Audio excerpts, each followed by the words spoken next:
Hello दोस्तों, आज हम इस वीडियो में बात करने जा रहे हैं हाइपर टेंशन के बारे में, जिसे हाई बीपी भी कहा जाता है। हाई बीपी या हाइपर टेंशन क्या होता है, ये क्यों बढ़ जाता है, इसका कारण क्या होता है, इसके लक्षण क्या होते हैं और इसके ट्रीटमेंट क्या होता है, इन सभी टॉपिक पे हम इस वीडियो में बात करेंगे। तो बने रहिए हमारे चैनल पे, और यदि आप हमारे चैनल पर नए हैं तो चैनल को सब्सक्राइब जरूर कर लीजिएगा, वीडियो को लाइक कर लीजिएगा और बेल आइकन को जरूर दबाइएगा। अब हम सबसे पहले बात कर लेते हैं कि बीपी होता क्या है। बीपी जो है, इसका जो नॉर्मल रेंज होता है 120/80, इसका नॉर्मल रेंज होता है। 120/80 mmHg इसका नॉर्मल रेंज होता है। और इसकी बीपी की जो बात करें कि सबसे पहले ब्लड प्रेशर हमारे बॉडी में होता कैसे है, तो सबसे पहले जो हमारा हार्ट है, इसमें राइट वेंट्रिकल लेफ्ट वेंट्रिकल जो होता है, जब पंप करता है तो हमारे बॉडी में अरोटा द्वारा पूरा बॉडी में हमारा ब्लड सप्लाई होता है। इसे सिस्टोलिक ब्लड प्रेशर कहा जाता है, जिसका रेंज होता है 120 mmHg। और जो डायस्टोलिक ब्लड प्रेशर जो होता है, ये 80 mmHg होता है, जो पूरे बॉडी से हमारे हार्ट में जो ब्लड आता है, जो राइट एट्रियम और राइट वेंट्रिकल में आता है, इसे डायस्टोलिक ब्लड प्रेशर कहा जाता है। इससे अगर इस रेंज से डिफरेंस हो जाए तो इसे, जैसे कि 120/120 mmHg से ब्लड प्रेशर जब हाई होता है तो उसे हाइपरटेंशन कहा जाता है। और जो 80 से अगर ब्लड प्रेशर कम हो जाए तो इसे हाइपोटेंशन कहा जाता है। अब ये जो है उम्र के अकॉर्डिंग होने वाला ये समस्या है, जैसे कि 25 के जो उम्र के बाद जो व्यक्ति हैं, उनमें काफ़ी ज़्यादा हाइपरटेंशन की कंडीशन देखा जा रहा है, जो हाई ब्लड प्रेशर के पेशेंट हो जा रहे हैं। अब हम बात कर लेते हैं कि हाई ब्लड प्रेशर का कारण क्या होता है, किन किन कारणों द्वारा हाई ब्लड प्रेशर होता है।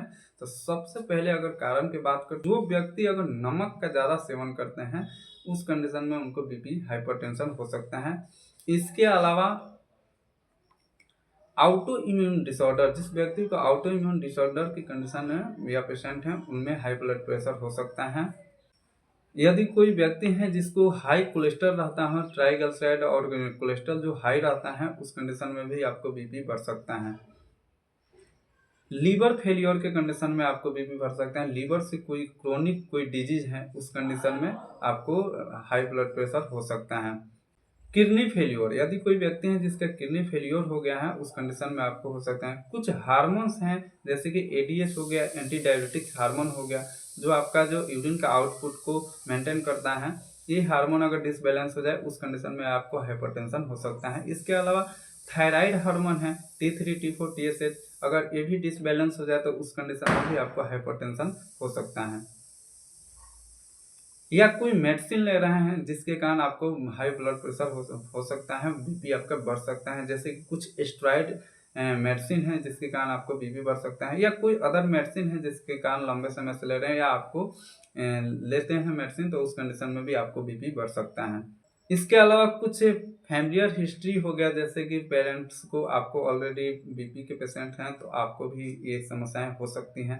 इसके अलावा कुछ जेनेटिक्स डिसऑर्डर के कारण भी आपको ये समस्याएं, बीपी हाई ब्लड प्रेशर का समस्या हो सकता है। अब हम बात कर लेते हैं इसके कुछ लक्षण के बारे में, कि जो व्यक्ति हाइपरटेंशन वाले जो पेशेंट हैं, उनमें लक्षण क्या क्या दिखते हैं। जो हाइपरटेंशन हो गया है उसमें क्या लक्षण दिखाई देते हैं, सिम्टम्स क्या दिखाई देते हैं, उसके बारे में जान लेते हैं।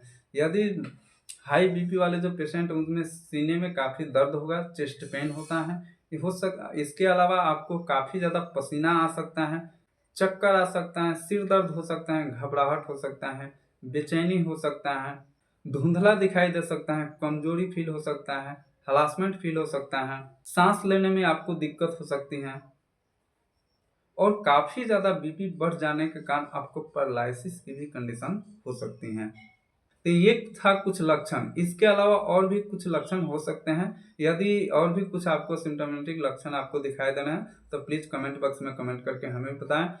अब हम जान लेते हैं इसके ट्रीटमेंट के बारे में। तो जो 200 के आसपास जो बीपी रहता है, ब्लड प्रेशर रहता है, उसको कम करने के लिए एक मेडिसिन के बारे में हम बात कर रहे हैं, जिसका नाम है निफिडिपिन जो होता है।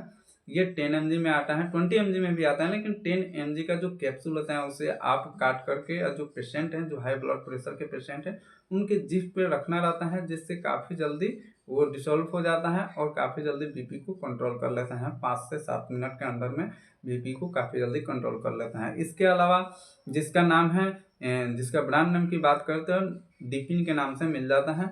इसके अलावा एम्लोडिपिन भी दिया जा सकता है जो बीपी को कंट्रोल कर सकता है, जो एम्लोकाइंड के नाम से मिल जाता है, एम्लोकाइंड 10 mg के नाम से मिल जाता है और ये भी एक बीपी का मेडिसिन है जो बहुत जल्दी बीपी को कंट्रोल कर लगता है। ये अगर 200 से हाई अगर बीपी ब्लड प्रेशर रहता है तो इसके लिए कुछ अलग ट्रीटमेंट दिया जाता है जो किसी और हम वीडियो में बात करेंगे। और यदि यह वीडियो सिर्फ केवल नॉलेज पर्पज के लिए है, इसलिए सेल्फ मेडिकेशन ना करें। यदि आप हमारे चैनल पर नए हैं तो चैनल को सब्सक्राइब करें, वीडियो को लाइक करें और बेल आइकन को दबाएं ताकि हम कोई भी वीडियो जब अपलोड करें तो सबसे पहले नोटिफिकेशन आपको मिले। तो बने रहिए ऐसे इंटरेस्टेड वीडियो देखने के लिए हमारे चैनल पे। तब तक के लिए धन्यवाद, थैंक यू।